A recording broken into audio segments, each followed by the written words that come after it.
সকলকে স্বাগত। আবার একটা সপ্তাহ আগত। দেখতে দেখতে সময় যায়, সময়ের বিবর্তনে কত কিছু বদলে যায়। আমি গতকালকেই একটি পাবলিক ট্রান্সপোর্টে শুনছিলাম, ভারী সুন্দর লাগছিল। ভদ্রলোক একটা ছবি আঁকছিলেন, বললো কিসে করে আসছে বর, কিসে করে আসবে না, বর ওরা BMW চেপে আসবে। একটা বিদেশি গাড়ির কথা বলেছে। তখন এদিক থেকে ভদ্রলোক বলছেন যে মনে আছে কালো অ্যাম্বাসেডার আর বরফির মতো করে রজনীগন্ধার মালা দেওয়া। দেখুন কেমন বদলে গেছে জীবন। আবার ঠিক তেমনি করেই আমাদের সেই চৌবাচ্চাওয়ালা একটা কল ঘর থাকতো, সেখান থেকে বদলে আজকে একটা বিশেষ কোম্পানির কলের দাম 35,000 টাকা। জীবন বদলায়, কিন্তু কিছু কিছু মানুষ তাদের ব্রত থেকে বদলে যান না। কিছু কিছু মানুষ তাদের সেই ব্রতকে সম্মুখে রেখে, মানুষের প্রয়োজন এবং কল্যাণের কথা মাথায় রেখে তারা যে ধরনের শপথ মনে মনে নিয়েছিলেন, তারা সেই শপথকেই মেনে চলেন। দেখতে দেখতে সৃষ্টি টেলিভিশনেই ত্রিকালদর্শী শিবানন্দ মহারাজের এটা 17তম বছর, যদি আমি ঠিকঠাক বলি। তো সেই 17তম বছরে দাঁড়িয়েও কিন্তু তার সেই ভাবনা, তার সেই আদর্শ, তার সেই মনুষ্যত্বের কথা তিনি আজও বলেন। এবং কিভাবে বলেন, কেন বলেন, সেটা মানুষের জন্যই বলেন। রবীন্দ্রনাথ যেখানে বলছেন মৃত্যুর চেয়ে বড় প্রেম, এই যে প্রেমের কথা, এই যে ভালোবাসার কথা, এই যে মানুষকে কাছে টানার কথা, মানুষকে সংবদ্ধ করার কথা, সেই কথাই তো ত্রিকালদর্শী শিবানন্দ মহারাজ বলেন।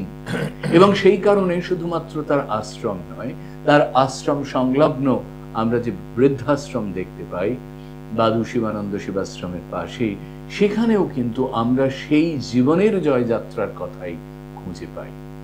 তিনি আজকেই তার তেরাট রানীগঞ্জের যে আশ্রম রয়েছে সেখান থেকে এসে বেলা 1:30টায় ঢুকেছেন এবং তারপর 4টে সোয়া 4টের সময় তিনি বেরিয়ে চলে এলেন। তার কারণ দীর্ঘ পথ অতিক্রম করে আসতে হয় সৃষ্টি টেলিভিশনের স্টুডিওতে। তিনি এসেছেন ঘটনাচক্রে, আমিও অনেক দূরে ছিলাম, কিন্তু ওই যে প্রভু যেখানে থাকেন, মহারাজ যেখানে নিজে আদেশ করেন মনে মনে যে তুই চলে আয়, ঠিক পৌঁছলাম এবং অনুষ্ঠান সূচনার 4-5 মিনিট আগে ঢুকতে পারলাম। এই যে মিলন কেন্দ্র হয়ে ওঠে আমাদের সৃষ্টি টেলিভিশন, এই যে মহারাজের সাথে আমাদের কথোপকথন চলতে থাকে, তিনি নানাবিধ কথা বলেন, সেই ছোটাছুটিটার বোধহয় এটাই সবচেয়ে বড় উপহার, সবচেয়ে বড় পাওনা। এবং একটা কথা আমার এত বছর ধরে জীবনে বেঁচে থাকতে থাকতে মনে হয়েছে যে জীবনের যেসব অনতিক্রম্য ঢেউগুলো আছে, লহরীগুলো আছে, স্রোতে আমরা ভাসতে ভাসতে যাই, সেই সময় যদি কর্মযজ্ঞের মধ্যে থাকি তাহলে সেই ঢেউয়ের ধাক্কাগুলো বড় একটা গায়ে লাগে না, কিন্তু এই যে লাগে না সেটাও একটা বড় পাওয়া। সেই পাওনার জন্যই হয়তো আপনারাও আমাদের এই অনুষ্ঠান 17-18 বছর ধরে সৃষ্টি টেলিভিশনে দেখছেন। সৃষ্টির কর্তৃপক্ষের পক্ষ থেকে, আমাদের আপামর সৃষ্টির যারা কর্মকাণ্ডারী রয়েছে তাদের পক্ষ থেকে আপনাদের সকলকে নমস্কার, স্বাগত এবং ত্রিকালদর্শী শিবানন্দ মহারাজকে আজকে প্রণাম। আজকের এই অনুষ্ঠানে তিনি যখন কথা বলবেন, উচ্চারণ করবেন, তখন আপনারাও ফোন করতে পারেন। কিন্তু একটা কথা, যে নিজেদের জীবনের নানান সমস্যার মধ্যে আপনারা থাকেন, আমরা সবাই থাকি, কিন্তু ব্যক্তিগত date of birth, time, place দিয়ে এই অনুষ্ঠান বলবেন না। মহারাজ যেরকম ভাবে বলবেন তেমনই কথা হবে। চলতে থাকুন, দেখতে থাকুন আমাদের এই অনুষ্ঠান, যার মধ্যে প্রবেশ করছেন একমাত্র এক এবং অনন্য সেই মানুষ, যিনি মানুষের কল্যাণ সাধনে বেরিয়ে পড়েছেন সেই কবে, ছেলেবেলার থেকে। যিনি তার ছেলেবেলার স্কুলের জুতো, কত গল্পই করেছেন মহারাজ, ছেলেবেলার জুতো পালিশ করতে এসে, ঠিক করতে এসে সেই লোকটাকে খেতে দিয়েছেন, সে আবার জুতো নিয়ে চলে গেছে, কত ধরনের গল্প।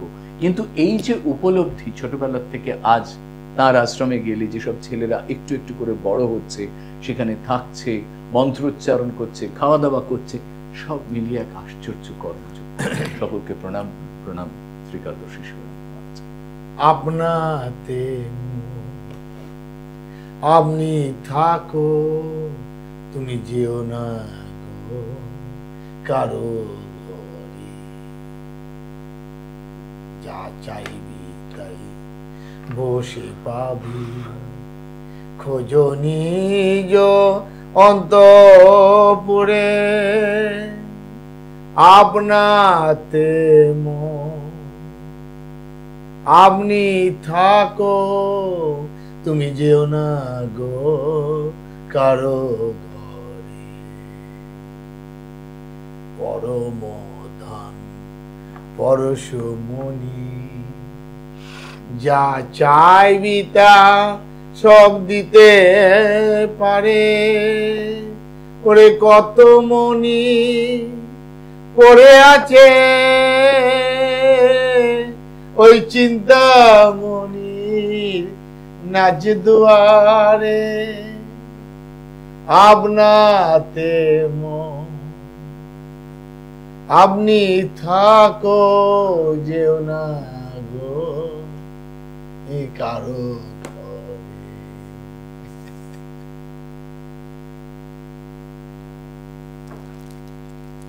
সত্যি সেই জন্য তো বলি গো অন্তরে তাকে রাখো বিশ্বাসে তাকে বাঁধো ভক্তিতে সমর্পণ করো দেখবে তিনি তোমার মধ্যেই আছে তুমি সেই তুমি কারণ আজ 144 বছর পর এই মহাকুম্ভ হচ্ছে এই মহাকুম্ভে মহান মহান সমস্ত সাধু সন্ত বেদজ্ঞ ব্রহ্মজ্ঞ পুরুষের আগমন তার সঙ্গে সমস্ত ভক্তবৃন্দদের আগমন সনাতন ধর্মের প্রতি তাদের যে আস্থা বিশ্বাস ভক্তি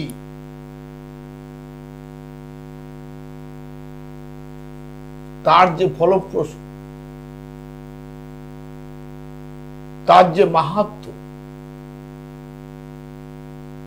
আজ মহাসমারম্ভে মহা সেই যজ্ঞে কোটি কোটি ভক্তবৃন্দের আবেগ উদ্দীপনা আজ মিলেমিশে একটা মহাকুম্ভ অমৃত ধাম তৈরি হয়ে গেছে এই মহা অমৃত কুম্ভ নিয়ে অনেক অনেক কথা প্রচলিত আছে বা বিভিন্ন ভিন্ন মত অবলম্বী মানুষ তারা বিভিন্নভাবে ভিন্ন মত তারা প্রচার করছে বিচার যার যার নিজস্ব নিজস্ব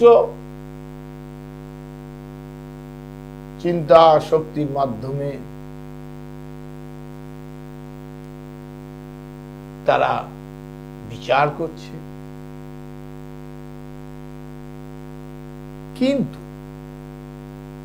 এই জীবনের একটা কিন্তু আছে কিন্তু হচ্ছে যে এই যে মহাকুম্ভ সনাতন ধর্ম অবলম্বী মানুষের একত্রিত হওয়া বেদজ্ঞ ব্রহ্মজ্ঞ পুরুষদের একত্রিত হওয়া আশা এই যে মহাযজ্ঞ মহাসমারম্ভে সারা বিশ্বব্যাপী আজ মহাকুম্ভকে নিয়ে আজকে চর্চা চলছে 26 তারিখ শিবরাত্রির দিন সেই শাহী শান আছে সরকার পক্ষ থেকে আরো 15 দিন বাড়িয়ে দেওয়া হয়েছে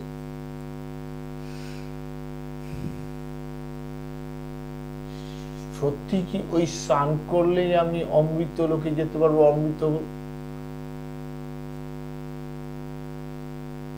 অমৃত সুধা পাবো এবং আমি অমরত্ব লাভ করে নিতে পারবো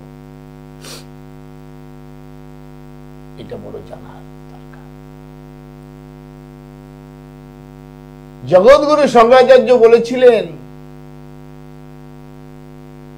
জগৎ মিথ্যা, ব্রহ্মই সত্য। তিনি বলেছিলেন ব্রহ্ম সত্য, জগৎ মিথ্যা। তোমরাই তো ব্রহ্ম,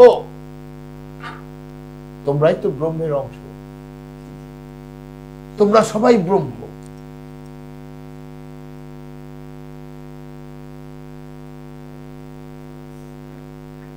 ব্রহ্ম তোমরা সবাই, ওই মশাটাও ব্রহ্ম, সবাই ব্রহ্মের অংশ, সবাই ব্রহ্ম।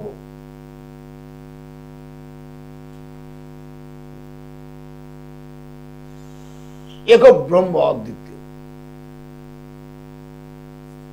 এই ব্রহ্ম শক্তি একটাই, ব্রহ্ম একই, सबका मालिक एक है।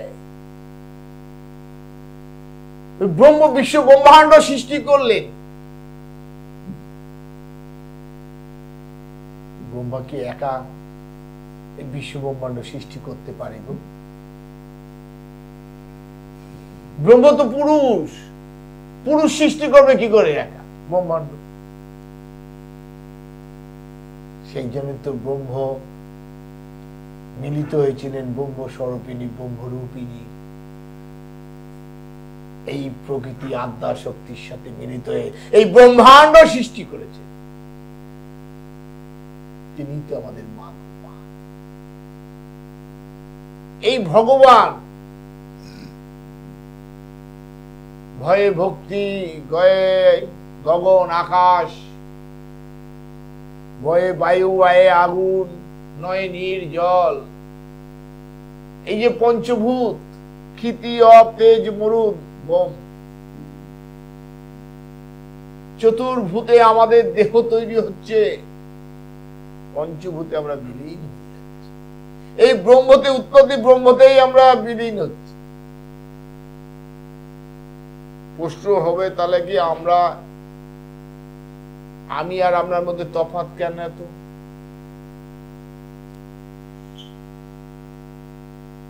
এই হ্যালোজেন, টুনি, জেনারেটর, এসি, পাখায় দেখো ইলেকট্রনিক্স কত জিনিস আছে, সবাই তার ক্রিয়া করছে। যে যতটুকু তার শক্তি আয়ত্ত করতে পারে তার প্রকাশও ততটুকু সে দেয়। টুনি যতটুকু পারে তার মতো করে আলো দেয়, তারও সৌন্দর্য আছে। হ্যালোজেন, টিউবলাইট, পাখা, এসি, বড় বড় মোটর, যে যতটা নিচ্ছে তার প্রকাশ বেশি ততটা।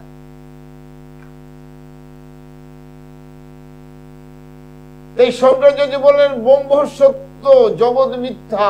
এই জগতে যা কিছু বাহ্যিক জগতে দেখছো তা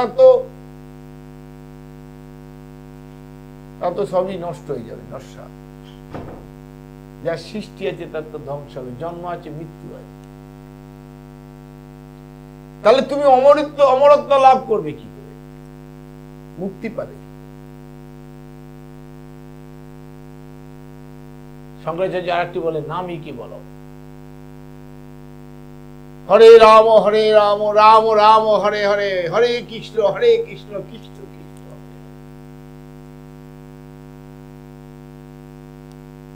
কলির জীব নাম করে যাও, নামই কি বলো? এই মহাকুম্ভে নিয়ে আমি বলেছি, এই মহাকুম্ভে স্নান করা নয়, এই মহাকুম্ভে স্নান করে শুদ্ধ পোশাকে, শুদ্ধ নিজেকে শুচি করে সেই বেদজ্ঞ ব্রহ্মজ্ঞ পুরুষের অমৃত বাণী, বেদ পুরাণের অমৃত কথা শুনে, অমৃত বাণী শুনে অমৃত লোকের দিশা দেখতে পাবে, মুক্তি পাবে। এখানে বলা হচ্ছে সমুদ্র মন্থন করা হয়েছিল। সমুদ্র মন্থনে মন্দাচল পর্বত, বাসুকী নাগ, এই বাসুকী নাগকে মন্থন করে, মানে একজন অসুররা মাথার দিক ধরল আর দেবতারা নেজের দিক ধরল। এই নিয়ে একদিন গল্প করল। এই যে মন্থন করলো, মন্থনে কি উঠলো? বিষ উঠলো। এই বিষকে কে নেবে? দেখলেন ভগবান শিবই একমাত্র নিতে পারে। ভগবান শিব এই বিষকে গ্রহণ করলেন, বিষ জ্বালায় ছটফট করছেন। মা কি করলেন? মা শিবকে সন্তান রূপে তাকে কোলে নিয়ে স্তনপান করাচ্ছে। বিষ জ্বালা নিবৃত্ত হয়ে তিনি নীলকণ্ঠ লাভ করলেন। তারা শক্তিতে তোমরা দেখতে পাও। সমুদ্র মন্থনে আরো 13টা জিনিস উঠলেন। মা লক্ষ্মী উঠেছিলেন, পরপর বলবো একদিন। সর্বশেষ ধন্বন্তরী অমৃত কলস নিয়ে উঠেছিল। দেখো, এই সংসার সমুদ্র, সংসার একটা সমুদ্র,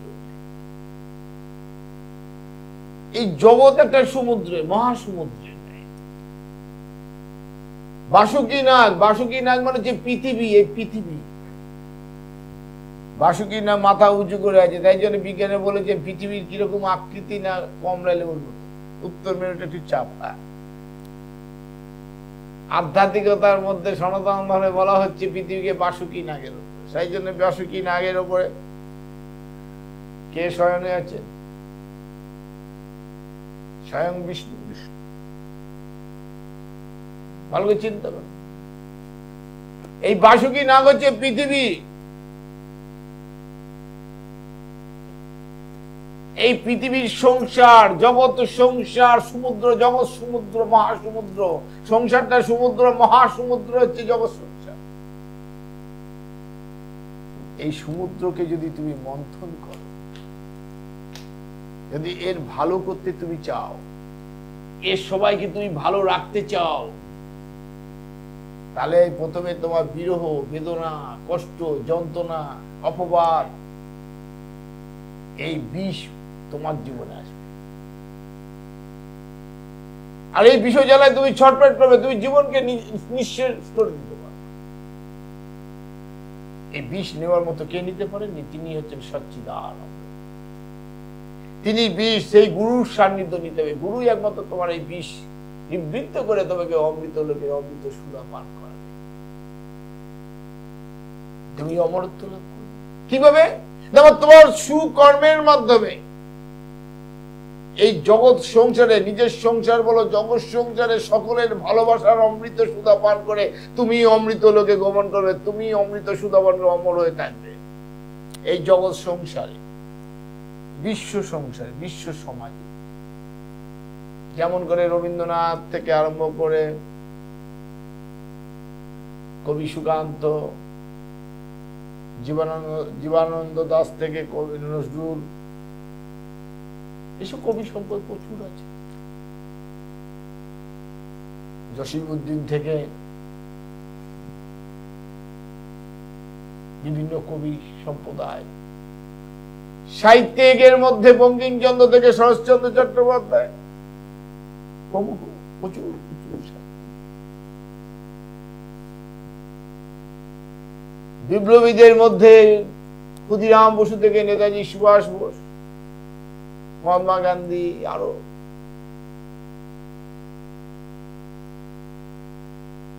বিজ্ঞানী থেকে মেঘনাথ সাহা থেকে প্রফুল্ল, আচার্য জগদীশ বসু। শুধু কি তাই? শেক্সপিয়ার থেকে আরম্ভ করে আরো প্রমুখ দার্শনিক থেকে, বিজ্ঞানী থেকে, গ্যালিলিও থেকে আইনস্টাইন, আজকে তারা জগতে সমস্ত মানুষের তাদের কর্মের মাধ্যমে অমৃত সুধা পান করে তারা অমরত্ব লাভ করে। মানুষ তাদের কোনোদিন ভুলে যাবে না, তাদেরকে দেবতা হিসেবে, ঈশ্বর হিসেবে আজও পূজিত হচ্ছে। তাই আমি বলি, তোমার কর্মই তোমাকে স্বর্গে নিয়ে যাবে, তোমার কর্মই তোমাকে নরকে রেখে দেবে।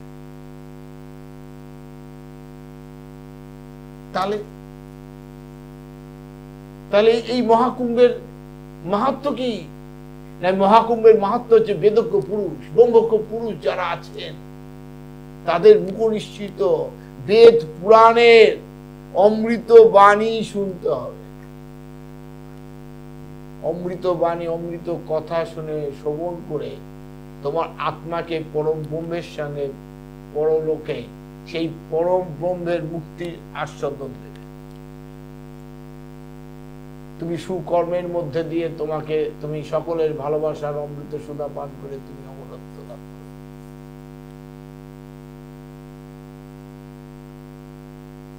তোমার নীতি, নৈতিকতা, মানবিকতা বোধ জাগ্রত হবে। তুমি মনুষ্য জীবসত্তা থেকে তুমি মানুষে পরিণত হবে।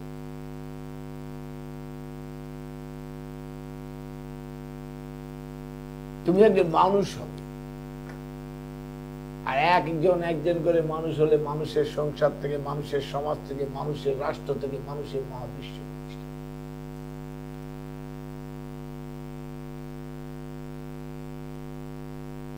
হিংসা, কপটতা,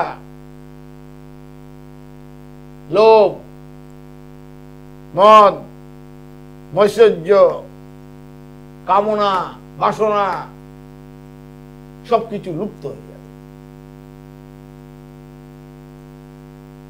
আমাকে একদিন জিজ্ঞেস করেছিল, মহারাজ যাচ্ছে রাগ কেন হয়?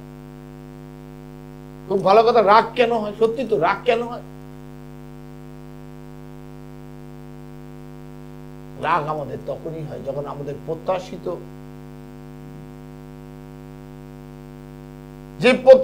কামনা, আশা সেটা যখন পূরণ হয় তখনই রাগ। আমার প্রত্যাশা করছি আমি মহারাজ মানুষ, আমার সঙ্গে আসিস, খুব ভালো ব্যবহার করে, দারুণ করে, যে করছে না তখন আমি রাগ। আমি প্রত্যাশা করছি আমার বাড়ির লোক আমাকে এইভাবে ব্যবহার করবে, এইভাবে কথা বলবে, করছে না, আমার রাগ হয়ে যাচ্ছে। আমার সন্তান এইভাবে প্রত্যাশা করছে, এইভাবে করবে, করছে না, রাগ হয়ে যাচ্ছে।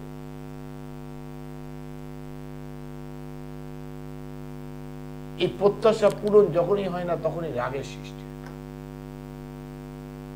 এই রাগকে সংযত করতে, প্রত্যাশাকে সরিয়ে ফেলতে,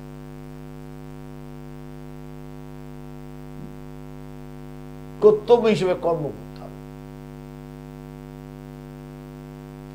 জীবনে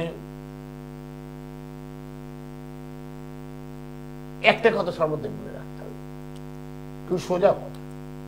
আমি একজন নাত বউকে, এক নাতি বিয়ে করেছে, আমাকে জোর করে নিয়ে গেছিল, যেতে হয়েছিল। গিয়ে যখন আমি আশীর্বাদ করছি, তারা দুজনে প্রণাম করছে, তা আমি আশীর্বাদ করে আমি বললাম, মা দুটো কথা মনে রাখবি জীবনে যদি সুখী হতে চায়। কি দুটো কথা? প্রথম বললাম যে প্রথমে মনে করবি আমি কতটা সুখী সেটা কোনোদিন মনে করবি না, আমায় পেয়ে কতজন সুখী আছে। আমি কতটা আনন্দে আছি সেটা কোনোদিন ভাববি না, আমাকে পেয়ে কতজন আনন্দ পাচ্ছে, আনন্দ পাচ্ছে, এটা সদা সর্বদা। আর একটা কথা মনে রাখবি, দু নম্বর বললাম,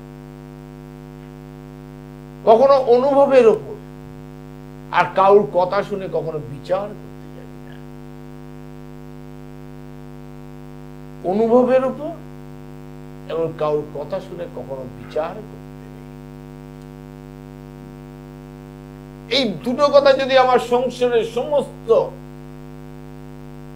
কি নারী কি পুরুষ যদি মেনে চলে, আমি মনে করি জগৎটা দারুণ হয়ে যাবে। ভগবান এমনি বিরাজ করবেন তোমাদের অন্তরে, তোমাদের মধ্যে দিয়ে। আর তখনই তো সেই সঙ্গীতজ্ঞের, সেই সাধকের ভাষায় বেরিয়ে আসবে, খেলিছ এ বিশ্ব লয়ে বিরাট শিশু আনমনে খেলিছ। তাই বলবো, তোমরা আমার কথা শুনছ, প্রশ্ন করলে উত্তর দিতে ভালো লাগে। সনাতন ধর্ম এমন একটা না যেখানে প্রশ্ন আছে, সেই জন্যই তো সনাতন, আর তার উত্তর আছে, সেই জন্যই সনাতন। যারা যা চির সত্য শাশ্বত, তাই হচ্ছে সনাতন। তাই তোমরা নিশ্চয়ই কথা বলবে, কথা বলো। আর আমি নিশ্চয়ই উত্তর দেওয়ার চেষ্টা করব। তাই তোমাদের সাথে কথা বলার আগে যাকে আমি স্মরণ করি, তিনি আমার জন্মদাতা পিতা ঈশ্বর শান্তত্ব সনাতন মহারাজ প্রণাম। প্রণাম জানে আমার গর্ভধারী মাকে, যিনি সর্বজনীন জড়িয়েছে শ্রী রামকৃষ্ণদেব প্রণাম জানি করব। তোমরা মানুষ হও না গো, মানুষ হও গো, মানুষ হও, মানুষ হও। জয় মা, জয় মা, জয় মা। মহারাজ যেখান থেকে ছাড়েন সেখান থেকে কোনো কথা বলার মতো পরিস্থিতি থাকে না। হতবাক, নির্বাক, নত জানু হয়ে শুনতে ইচ্ছে করে।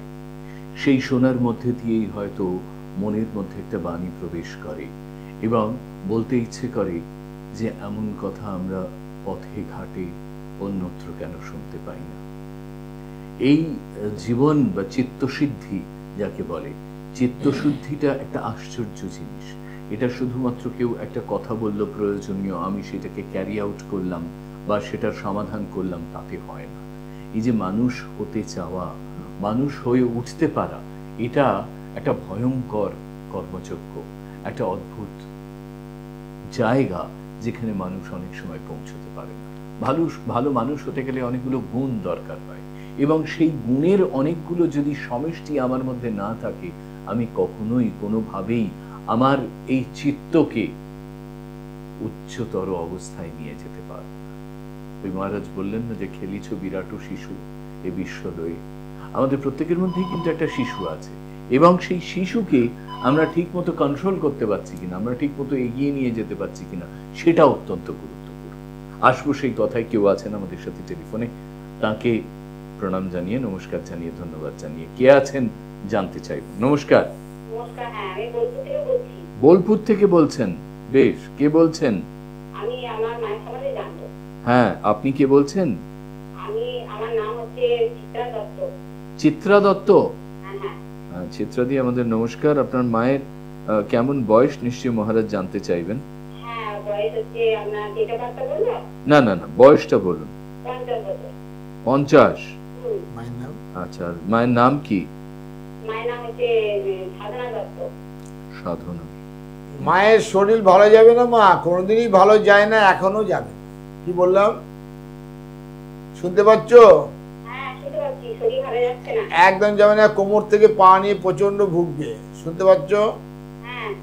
এবং নিউরো সমস্যা, নিউরো। তাই হয়? শুনতে পাচ্ছ? হ্যাঁ, কোমর থেকে পা এটা নিয়ে ভুগবে, আর নিউরো সমস্যা, নিউরো। ঠিক আছে? হ্যাঁ মা, নিউরো সমস্যা, হ্যাঁ মাথার ব্যাপার তো আছেই, নিউরো সমস্যা, নার্ভের, নার্ভ, নিউরো সমস্যা। আর তোমার মা তো কোনোদিনই ভালো, দুদিন ভালো তো 3 দিন খারাপ এমনি লেগে থাকে। আর সময়টা এখন ভালো নাই, মানসিক প্রচন্ড মনোকষ্টের মধ্যে ভুগে। শুনতে পাচ্ছ? প্রচন্ড মনের মধ্যে একটা চাপা কষ্ট নিয়ে উনি আছেন। জীবনে সবার জন্য করেন কিন্তু কিছুতেই নাম হয় না, এটাই বড় দুঃখ পায়। ঠিক আছে? আর বর্তমান সময় তো খারাপ, দিন দিন খারাপের দিকেই যাবে, শারীরিক মানসিক সব দিক।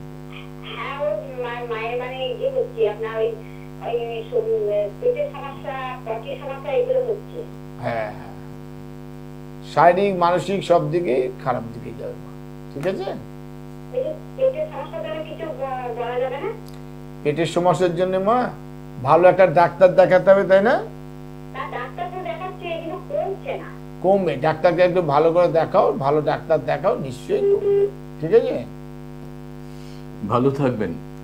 বিশদে যদি কেউ কথা বলতে চান, আপনাদের মনে করিয়েছি যে বাদু শিবানন্দ সেবাশ্রম মধ্যমগ্রাম চৌমাথা থেকে বাদু বাজারগামী অটোতে কিছুক্ষণের পথ। যারা নোয়াপাড়া হয়ে আসতে চাইছেন তারাও সেখানে পৌঁছে, দমদম থেকেও আসতে পারেন আপনারা, বা মধ্যমগ্রাম স্টেশন থেকেও আপনারা আসতে পারেন। আর যারা মাথায় রাখতে চাইছেন যে কিভাবে কখন যোগাযোগ করতে পারবেন, 9830260183 এই নাম্বার যেরকম খোলা আছে, 25262728, এছাড়াও যে নাম্বারগুলি যাচ্ছে সেগুলো খেয়াল করতে থাকুন, তাতে ফোন করে আপনারা যোগাযোগ করে আসতে পারেন। মহারাজ সবসময় যে থাকবেন তার তো কোনো মানে নেই, কিন্তু যারা আসতে চাইবেন তারা একটুখানি সময় করে আসতে পারেন। সেখান থেকে, আশ্রম থেকে বলে দেওয়া হয় যে কবে তিনি আছেন এবং কবে বাদুতে থাকছেন। সব মিলিয়ে একটা আশ্চর্য দ্বীপের মতো, আমি তো বারবার বলি বাদু শিবানন্দ সেবাশ্রম। এবং তার সাথে এখন নতুন যে সংযোজন বিগত কয়েক বছর ধরে, সেটা হচ্ছে বাদু শিবানন্দ সেবাশ্রমের সাথে যে বৃদ্ধাশ্রম রয়েছে। আপনারা দেখতে পাবেন ইউটিউবে ভ্রমণে অমিত, আমরা সেখানে দেখেছি যে খুব সুন্দরভাবে সে পরিচয় করাচ্ছে আমাদেরকে, সংযোগ ঘটাচ্ছে সেই সেবাশ্রমের সঙ্গে। হ্যাঁ, হ্যালো, কে আছেন? হ্যালো, নমস্কার। আমার নাম শিল্পা পাত্র, আমি নিউ টাউন থেকে বলছি। শ্বেতা পাত্র? শিল্পা পাত্র। শিল্পা পাত্র, হ্যাঁ। শিল্পা, কার সম্পর্কে জানবেন? আমি নিজের সম্পর্কে জানতে চাই, আমার চাকরি নিয়ে একটু জানতে চাইছি। বয়স কত? কেমন বয়স আপনার? আমার এই 25 বছর। 25। মা, তোর তো এমনি সব দিকেই ঠিক আছে, সামান্য সামান্য তো সামান্য সব বিষয়ে একটা সামান্য সামান্য করে একটা বাধা তো সারা জীবনই কাজ করেছে। কি বললাম? হ্যাঁ, সারা জীবনই, মানে ছোটবেলাতে তো পড়াশুনো, আর্ট লাইনে প্রচুর বহুমুখী প্রতিভা তুই অধিকারী, কিন্তু হলে কি হবে, সর্বদাই যেন একটা মানে সব খাপছাড়া। শুনতে পাচ্ছিস? হ্যালো, হ্যাঁ, হ্যাঁ, একদম ঠিক বলছেন। আমাকে বলিস, নাহলে আমি তো শুনতে পাচ্ছি, তবে তো সামনে দেখছি না, এখান থেকে বলছি, তাই না? হ্যাঁ, হ্যাঁ, সমস্তটা একটা খাপছাড়া, যেন যেন সব মুখে গিয়ে গিয়ে কেটে যাওয়া, মুখে গিয়ে গিয়ে কেটে যাওয়া, মানে হয়ে যাওয়া কাজও যেন মুখে গিয়ে কেটে যাচ্ছে। শুনতে পাচ্ছিস? হ্যাঁ, হ্যাঁ, এরকমই হচ্ছে। আর সর্বদা একটা মাথার মধ্যে উল্টো পাল্টা উদ্ভট চিন্তা কাজ করছে, হতাশা বেড়ে যাচ্ছে, আর মাথাটা হুটহাট গরম করে ফেলছিস, যার ফলে একটা অশান্তিও সৃষ্টি হয়ে যাচ্ছে ঘরে। শুনতে পাচ্ছিস? হ্যাঁ, হ্যাঁ, একদম ঠিক, এই জিনিসগুলোই হচ্ছে আমার সাথে। হ্যাঁ, শরীরটাও ভালো যায় না। হ্যাঁ, হ্যাঁ, হ্যাঁ, একটার পর একটা লেগে যাচ্ছে, অ্যালার্জিটিক ব্যাপারটা তো আছেই, তারপর লিভার সমস্যা, এগুলো তো আছেই। হ্যাঁ, একদম ঠিক বলছেন। এই সমস্যাগুলোতেই আমি এখন অনেকটাই হতাশ হয়ে আছি। এই জায়গাটা কি বলতো মা, তোর এমনি সময়টা ভালো সময়ের মধ্যে আছে, কিন্তু এই ভালো সময়ের মধ্যেও এই জায়গাটা এই ডিস্টারবেন্স গুলো রয়ে গেছে, বুঝলি তো? আচ্ছা, আচ্ছা। সেই জায়গাটা একটু যদি সাপোর্ট নেওয়া যায়, মানে একটু প্রিকশন বা সাপোর্ট নেওয়া যায়, তাহলে আমার মনে হয় এই জায়গা থেকে তুই ক্লিয়ার হয়ে যেতে পারিস। কি বললাম? হ্যাঁ, হ্যাঁ, বুঝলাম আমি। ঠিক আছে ওটা? আমি দেখ, আমি তো ওই জ্যোতিষতান্ত্রিক নয়, রাহুকে তো নয়। আমি যে কথাগুলো বলছি ঠিক কিনা ভেবে দেখ, হ্যাঁ, হ্যাঁ, তাহলে আমি কি করে বলছি এটাও ভাব।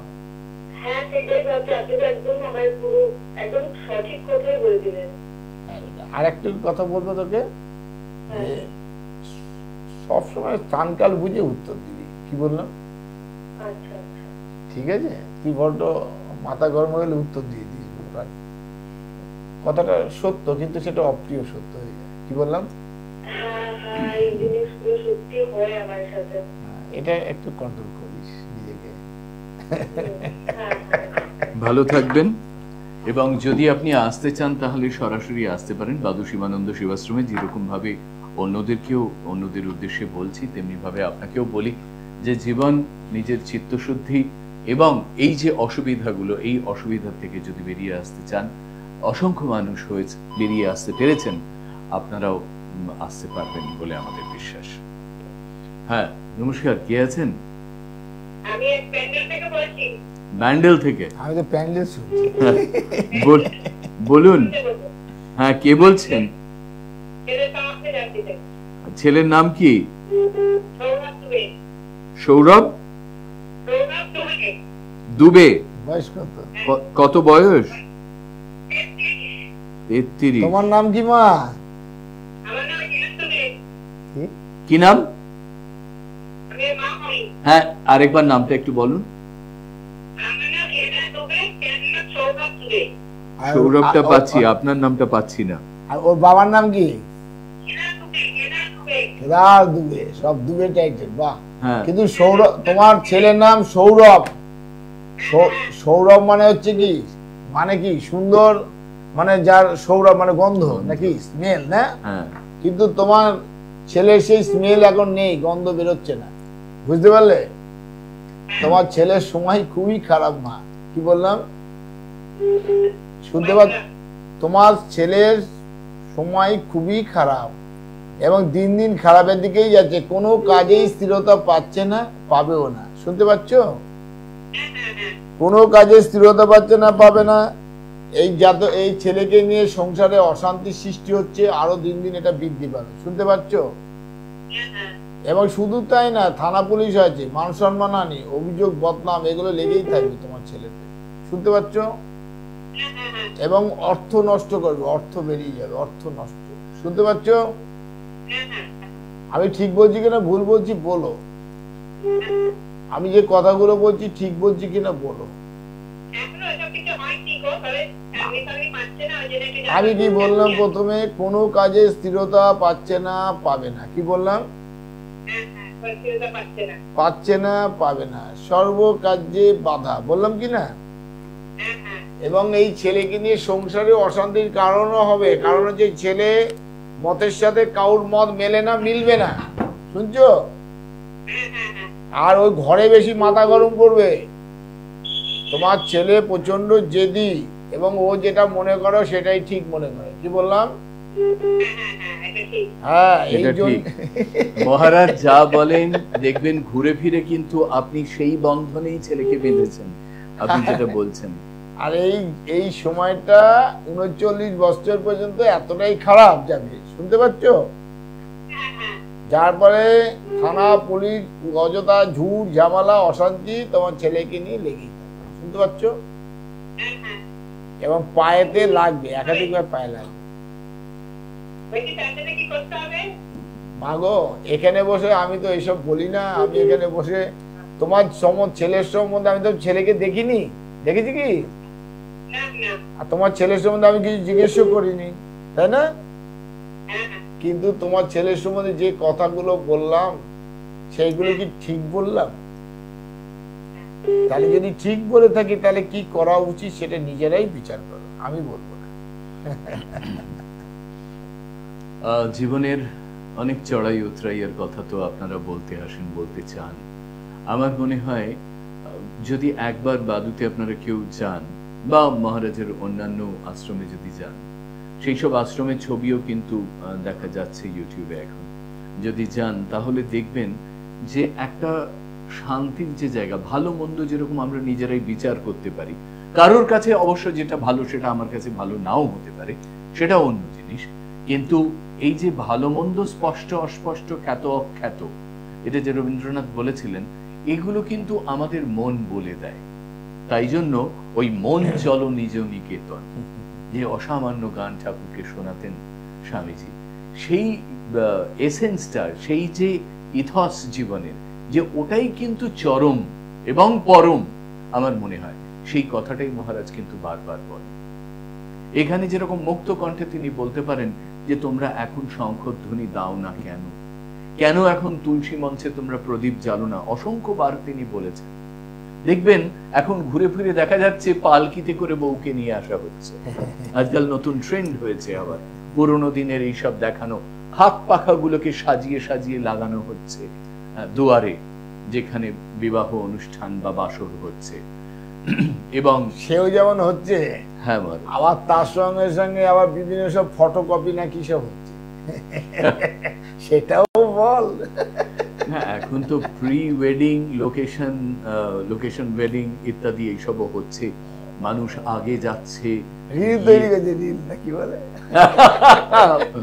মহারাজ নতুনের সাথে কেমন এগিয়ে চলেছেন দেখুন, রিল হচ্ছে। হ্যাঁ, সত্যি কথাই তো। এই যে রিল, কি অদ্ভুত জীবন না, কথায় কথায়। আর মহারাজ নিশ্চয়ই আপনিও তো অনেক জায়গায় গেছেন, আগে সেই যে 7-8 টেপা যে ক্যামেরা আমাদের ছিল আগফার, সেই 36টা ছবি উঠতো। হ্যাঁ, আর 30টা উঠে যাওয়ার পর ভালো ভালো সিচুয়েশনেও কোনো ছবি তোলা হতো না। কেন না, ছবির রিল শেষ হয়ে যাবে। আর এখন তো অনন্ত রিল আরম্ভ হয়েছে। সুতরাং তারপর দেখা গেল কিন্তু 4টে ছবি ইনট্যাক্ট রেখে, এক্সপোজার ইনট্যাক্ট রেখে আমরা বাড়ি ফিরে চলে এলাম, আর সেই ছবি আর তোলা হলো না। তারপরে নিজেদেরই ছবি তোলা হলো বাড়ির মধ্যে। কিন্তু সেই আনন্দ আর এখনকার যে প্রাচুর্যের প্রাপ্তি, দুটো কিন্তু তা না তো। আজকে সমাজ, এই যে মতগুলো এসছে, এই যে বৌদ্ধ, জৈন, ইহুদি, পার্সি, হিন্দু, এই যে মতগুলো এসছে, এগুলো তো কেন এই মহাত্মারা এসেছিলেন? কারণ ভোগবাদিতা এমন একটা জায়গায় চরম পৌঁছায় যে যখন পাপ পূর্ণ বোধটা সরে যায়, যখন মানুষ ন্যায় অন্যায় বোধটাকে, বিচারটাকে আলাদা বিচার করতে পারে না, মানুষ একটা চরম পর্যায়ে পৌঁছে যায় ভোগবাদিতা। কারণ হচ্ছে আমাদের সনাতন ধর্মে, আমাদের দাপর সভ্যতার পরে, আজ থেকে ধর 4025 বছর আগে যে সভ্যতা দাপর সভ্যতা 5225 বছর আগে বিনষ্ট হয়ে যায়, নষ্ট হয়ে যায়, ধ্বংস হয়ে যায়, যার ফলে 1000 বছর লেগেছিল এই সভ্যতার বিকাশ হতে। আর সভ্যতা যখন বিকাশ হয়, ভগবান বলছেন এটা তো পরিবর্তন হবে না, একটা জায়গায় থেমে থাকে না। তুই আজকে তোর ডাল দিয়ে ভাত খাচ্ছি একটা তরকারি দিয়ে, তোর কিছুদিন খাওয়ার পর মনে হয় যদি মাছ হতো ভালো, তারপরে মাছটা পেলে মাছের আবার ভ্যারিয়েশন হতো, এই মাছ হলে ভালো হতো, ওই মাছ হলে ভালো হতো, তারপরে মাছটা খেতে খেতে ভাই একটু মাংস হলে বোধ ভালো। যখন মাংস পেয়ে গেলি তখন মাংস দিয়ে খাচ্ছি, তাহলে একটু ওই অমুক রেস্টুরেন্টের খাবারটা হলে ভালো হতো। মানে এইভাবে মানুষের যে এই যে ভোগবাদিতার যে বৃদ্ধি, চরম পর্যায়ে পৌঁছনো, আর তাকে মানে মানে সেই জায়গাতে সেই প্রবণতায় থাকার জন্যে, তার জন্য যেন বাই হুক অ্যান্ড ক্রুক, মানে যেন তেন প্রকারে আমাকে এটাকে অ্যারেঞ্জ করতে হবে, আমাকে এটা করতে হবে। এই যে ট্যাংরায় এই যে 6 জন মারা গেল, মারা গেছে একটা পরিবারে মারা গেল, মানে এর পরিণতিটা কি? মানে উচ্ছৃঙ্খল জীবনযাপন, মানে এতটাই মানে মানে লাইফটাকে সেই হাই জায়গায়, হাই থটের জায়গায় সেকে নিয়ে গেছে, যেখান থেকে নিচে নামাতে পারছে। কি বললাম? ব্যাপারটা যে তখন কি করছে, তখন সে কি করছে, মনে ভাবছে যে আমি তাহলে আমার জীবনে বোধহয় সব শেষ, তাহলে বোধহয় আমি এই জীবনটাকে আর রেখে লাভ নেই, তাহলে আমি এটাকে শেষ পরিকল্পনা করে জীবন শেষ করছি। মানে মানে চিন্তা শক্তি কোথায়? মানে এটার মূলও কিন্তু দেখবি যে ভগবানের কৃপা লাভ না পাওয়া, তার মানে কি তাদের জীবন যাপনটার মধ্যেই একটা অসামাজিক বা তাদের জীবনযাপনের মধ্যে একটা অধার্মিকতা। তারা হয়তো ভগবানকে ফুল দিচ্ছে, মানে হয়তো প্রদীপ জ্বালাচ্ছে, তার পাশাপাশি আর একটা পাপও করছে, সেখানে মদের বোতল হয়তো গ্লাসে তার সঙ্গে সাপোর্ট করছে। আমি যেটা একটুখানি খবরে যেটা পেলাম, খুব স্বচ্ছল পরিবেশ, মানে এই যে তারা পার্টিতে যাচ্ছে বা বিভিন্ন সেখানে উচ্ছৃঙ্খলতার মধ্যে জীবনটাকে নিচ্ছে, মানে এটাই বোধহয় এনজয়ফুল লাইফ, এটাই বোধহয় লাইফ, এটাই বোধহয় জীবন। মানে এখন যেটা গলিতে অলিতে যুব সম্প্রদায়রা আজকে, আমার ঘরে নাতিরা আজকে এই অন্ধকারের মধ্যে চলে গেছে, যারা বিভিন্ন মত মানে নেশার জগতের মধ্যে একটা নিজেদেরকে বিলিয়ে রেখে দিয়েছে। মানে যেটা সমাজে যারা মেরুদণ্ড, যারা সমাজের ভবিষ্যৎ, আজকে তারা অন্ধকারের পথে চলে যায়। তার কারণটা কি? তার কারণ হচ্ছে একটাই, এই ভোগবাদ। এই ভোগবাদ জীবনের পাপের রাস্তা, এই ভোগবাদ জীবনের শেষের অন্ধকারের রাস্তা, এই ভোগবাদ মানুষের জীবনের ধ্বংসের রাস্তা। তাই এই ভোগবাদটা চরম জায়গায়, ভোগবাদের মধ্যে থাকবে, ভোগ তো করছেই, সে খাচ্ছে পড়ছে, থাকতে গেলে একটা বাসস্থান দরকার, মাথা সবই দরকার আছে, কিন্তু সেটা যখন অপ্রত্যাশিত ভাবে এগিয়ে যাওয়া, যেটা আমার কাম্য নয় কিন্তু আমার এটা দরকার, চাই, আমার এটা দরকার আছে, এটা আমার দরকার, এটা আমার দরকার, তখনই সে করাপ্টেড হয়ে যায়, আরো চাই, তখনই তো সে করাপ্টেড হয়ে যাচ্ছে, তখন সে ন্যায় অন্যায় বোধ হারিয়ে ফেলছে, তখন বিবেক বুদ্ধি বিচার শক্তিগুলোকে লুপ্ত হয়ে যাচ্ছে। কি বল? আর এই ভোগবতিতার জন্য মানুষ পাপ করছে। আর তখনই কিন্তু প্রথমে জন্ম নিয়েছিলেন কি, আজ 4000 ধরো 25 বছর আগে, হ্যাঁ, জন্ম নিয়েছিলেন জরস্থস্তু। এই জরস্থস্তু জন্ম নিলেন, তার মতের নাম হলো পার্সি মত। এই পার্সি তিনি বললেন আমাদের ভেতরে যে বিকারগুলো আছে সেগুলোকে নস্যাৎ করো, তাহলে পরম ব্রহ্মের সন্ধান পাবে। কি সুন্দর কথা! ভেতরে বিকার কি? কামনা, বাসনা, লোভ, লালসা, মদ, মাশ্চর্য, এই যে সমস্ত হিংসা, কপটতা, এগুলোকে তুমি লুপ্ত করো। এইগুলো ভেতরে বিকার, এই বিকারগুলোকে সরালেই তুমি সুস্থ একটা সুন্দর মানুষ হতে পারবে, তাহলে তুমি পরম ব্রহ্মের সন্ধান পাবে। জরস্থস্তু চলে গেল, জরস্থস্তু চলে গেল, মানুষ আবার ধর্মপথে, মানুষ ন্যায় অন্যায় বিচার করতে শিখল। মানুষ তারপরে কি হলো? তারপরে মানুষের আবার চলে এলো কি, আবার জায়গাটা কি হলো, যে মানুষ আবার ভোগবাদিত, আবার সেই ভোগের লিপসায় চলে গেল। কেন? এক জায়গায় তো থেমে থাকে না, বাড়তে বাড়তে কি হলো, ঠিক তার আরো 1 বছর পর, মানে 1000 বছর পর, মানে আজ থেকে 3025 বছর আগে যে জন্মালো সে হচ্ছে মুসা।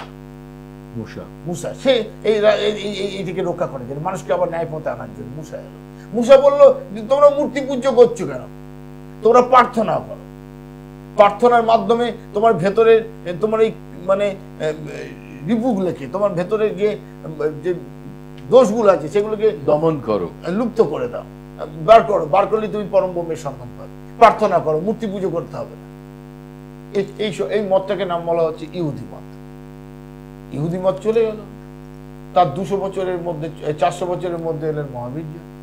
মহাবীর জৈন তিনিও সেই কথা বললেন, পরম ব্রহ্মের সঙ্গে সেই পরমাত্মার কথা বলছে। দেখো মুক্তির পথ বলছে। তারপরেই ঠিক 100-200 বছরের মধ্যে, হ্যাঁ মানে 100 বছরের মধ্যেই ভগবান বুদ্ধের আজ থেকে 2525 বছর ভগবান বুদ্ধের অষ্টাঙ্গিক মার্গের কথা বলে, সৎ কর্ম করো, সৎ চিন্তা করো, সৎ বাক্য বলো, সৎ শ্রবণ করো, মানে সব সৎ, তাই না? তিনি চলে গেলেন। তার 500 বছর পরে আবার এলো যিশু সেই এক কথা বললো, সদ্গুরুর সন্ধান মানে সান্নিধ্য নাও, তুমিও ঈশ্বর পুত্র হতে পারবে। সদ্গুরুর সান্নিধ্য নাও মানে সদ্গুরু, এই যে আমি বলছি বেদজ্ঞ পুরুষ, ব্রহ্মজ্ঞ পুরুষ, সৎ মানুষের সঙ্গ নাও। যিশু বলল তুমি ঈশ্বর পুত্র হতে পারবে, তুমি ঈশ্বর হবে না। এখন সবাই বলে ঈশ্বর মানে আমি ভগবান ভেবে, কিন্তু তিনি কি বলে, যিশু বললো আমি ঈশ্বর পুত্র, তুমি যিনি সাঁকো গড়ে দিচ্ছেন, আমি ঈশ্বর পুত্র, তুমি ঈশ্বর পুত্র। কি সুন্দর কথা, তাই না? তিনি কোনদিন বলেনি আমি কিন্তু ভগবান। যিশু চলে গেল, তার ঠিক 600 বছর পরে হযরত মুহাম্মদ এলেন। তিনি বললেন লা ইলাহা ইল্লাল্লাহ, ঈশ্বর আমার খোদা সর্ব জায়গায় বিরাজ করছে। তিনিও বললেন, শান্তির বার্তা দিলেন। তিনি বললেন সব জায়গায় আল্লাহ আছে, তো হিংসা করো না, কাউকে মিথ্যে বলো না, সৎ পথে থাকো।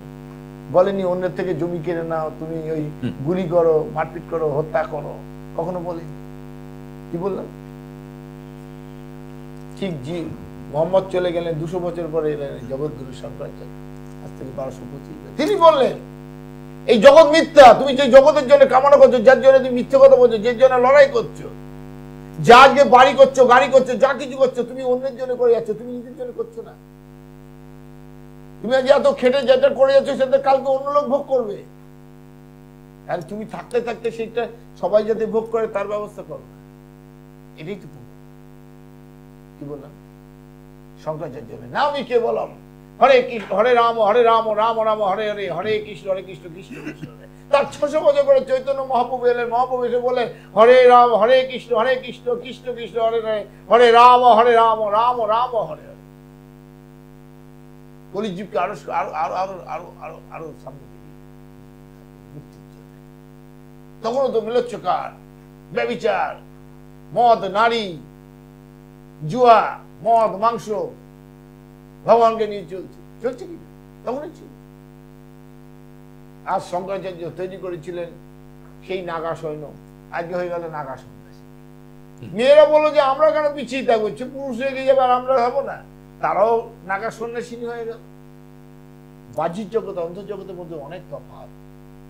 আমার মা আমার কাছে ল্যাংটো না বস্ত্রে আছে না বিবস্ত্রে আছে, সেটা সন্তান মার কাছে কোনো ব্যাপার না, কিন্তু বাহ্যিক জগতের কাছে তো অনেক কিছু ব্যাপার। আমার দর্শন আর বাহ্যিক জগতের দর্শন তো এক হবে না গো। তাই মাকে বাহ্যিক জগতের কাছে ওইভাবে ঘুরে বেড়াটা, এটা তো অসুবিধা, এটা ঠিক নয়। এর জন্য আমি প্রতিবাদ তো করবই। তাই জন্য তো কৃষ্ণ দ্বৈপায়ন বেদব্যাস আজ থেকে 10,000 বছর আগে তিনি বলেছিলেন, লিখেছিলেন, প্রথম বেদ পুরাণ রচনার আগে তিনি লিখেছিলেন সত্য রূপম পরম ব্রহ্ম সত্যম হি পরম তপ। সত্যই হচ্ছে ব্রহ্ম, সত্যই হচ্ছে তপস্যা, সত্য মূলা ক্রীড়া সর্বা, সত্য হি পরম নয়। জগতে যত বড় বড় শ্রেষ্ঠ কর্ম হয়েছে তার মূলেই হচ্ছে সত্য। আর জগৎ সংসার, সমাজ, বিশ্ব আজ যেন মিথ্যের একটা আস্তরণের মধ্যে দাঁড়িয়ে আছে। আর যেন ধর্মটাকে কুসংস্কারের বালিতে চাপা পড়ে গিয়ে ফল্গু নদী হয়ে গেছে, খুঁড়ে বার করতে যে ধর্মটা কোথায় আছে। আজকে সমাজে দিকে দিকে দেখবে মা মনসা, জীবন্ত মনসা কোথায়, কোন গলিতে জীবন্ত কালী, কোন গলিতে কোন ত্রিশূল ছড়ছে, রোগ সেরে যাচ্ছে, কোথায় আমার বাবা, কোন বাবা মানে হাত টেনে নিয়ে পিছনে লাথি মারছে, রোগ সেরে যাচ্ছে। কোন বাবা হাত তুলে তপস্যা করছে, কোন বাবা আগুনে বসে তার মাহাত্ম্য দেখাচ্ছে। এটা দেখানোর কথা না, এটা হচ্ছে বেদ পুরাণের অমৃত কথা, অমৃত সুধা দিয়ে এই জগৎ সংসারে সনাতন ধর্ম বিশ্বাসী মানুষকে অমৃত লোকের সন্ধান দেবে। তারা অমৃত পুত্র তৈরি করবে। এই মনুষ্য জীব হচ্ছে অমৃত পুত্র, সেই অমৃত পুত্রের অমৃত সুধা পান করে তাদের মুক্তির পথে নিয়ে যাবে, সেই মুক্তির দিশা দেখাবে। তা না করে আজকে একটা যেন সেই কুসংস্কারের বালু সেই চাপা পড়ে একটা ফল্গু নদী হয়ে গেছে ধর্মটা। তাই আমি বলবো যে যে মতের অবলম্বী হও না কেন, একটা কথা মাথায় রেখো, স্রষ্টার সৃষ্টিকে রক্ষা করো, তাকে ধ্বংস করো না। স্রষ্টার সৃষ্টিকে যত্ন করতে শেখো, তাকে সুন্দর রাখতে শেখো। তুমি কোন মতের আমার জানার দরকার নেই, স্রষ্টাকে মানো। এই ব্রহ্ম শক্তি, সে আল্লাহ বলে মানো, ভগবান বলে মানো, যে মতেই তাকে ডাকো না কেন, সে আমার সেই পরম স্রষ্টা, সেই মালিক। মালিক সবকা মালিক এক হয়। তাই আমি বলবো আশিসের সেই কথাটাই, মনো চলো নিজ নিকেতনে, মনো চলো নিজ নিকেতনে। এই সংসারে বিদেশি বেশে ভ্রম কেন অকারণে, চলো নিজ নিকেতনে। বড় প্রেমের অত হয়ে অচেতন ভুলিছ আপন জনে, আপন জনে। বিশ্বাস করো, অন্ধবিশ্বাস করো না, ভক্ত বোকা করো না, চালাক হয়ে কারোর সঙ্গে চালাকি করো না, বুদ্ধিমান সেবা করবে, সেবা নেবার জন্য নয়। ভালো থেকো, সুন্দর থেকো, তোমরা মানুষ হও, মানুষ হও। জয় মা, জয় মা, জয় মা।